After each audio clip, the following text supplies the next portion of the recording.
షావుకారు జానకి ఇక లేరు.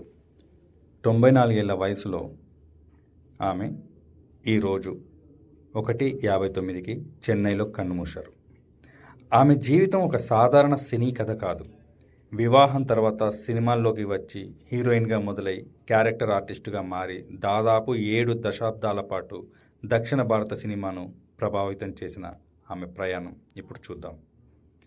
షావుకారు జానకి 12 డిసెంబర్ 1931న రాజమండ్రిలో జన్మించారు. చిన్నతనం నుంచే కళలపైన ఆసక్తి పెంచుకున్నారు. ఆమె చెల్లెలు ప్రముఖ నటి కృష్ణకుమారి. ఆ రోజుల్లో పెళ్ళి అయిన మహిళ సినిమాల్లోకి రావడం అంత సాధారణ విషయం కాదు. కానీ జానకి మాత్రం వివాహం తర్వాతే నటనా రంగంలోకి అడుగుపెట్టారు. 1949-50 ప్రాంతంలో ఎల్వి ప్రసాద్ దర్శకత్వంలో వచ్చిన షావుకారు సినిమాతో వెండితెరకు పరిచయం అయ్యారు.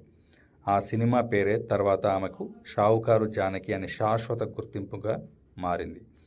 ఈ చిత్రంలో ఆమెతో పాటు ఎన్టీఆర్ కూడా హీరోగా పరిచయం అయ్యారు. తెలుగు, తమిళం, కన్నడ, మలయాళం, హిందీ భాషల్లో ఆమె నటించారు. రోజులు మారాయి, కన్యాశుల్కం, జయం మనదే, పాండురంగ మహాత్యం, డాక్టర్ చక్రవర్తి, బడిపంతులు, సంసారం ఒక చదరంగం వంటి తెలుగు సినిమాల్లో ఆమె నటన గుర్తుండిపోయింది.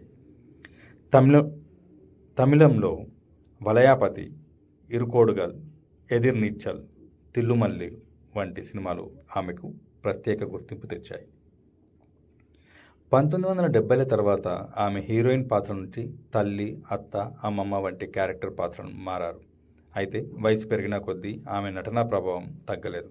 కమల్ హాసన్, హే రామ్, తిల్లు మల్లు, వెట్రివీజా వంటి చిత్రాల్లో కూడా ఆమె కీలక పాత్రలు పోషించారు.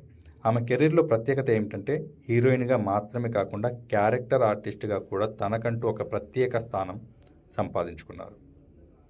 షావుకారు జానకి దాదాపు 400 సినిమాల్లో నటించారు.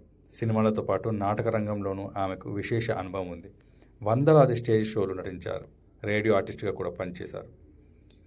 ఆమెకు తమిళనాడు, ఆంధ్రప్రదేశ్ ప్రభుత్వాల నుంచి పలు పురస్కారాలు లభించాయి.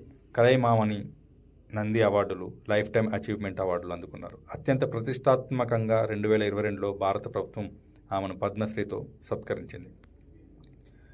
ఆమె చివరి దశ వరకు సినిమాకు దూరం కాలేదు. 2020లో వచ్చిన బిగ్ షాట్ ఆమె కెరీర్లో 400 సినిమాగా పేర్కొనబడింది.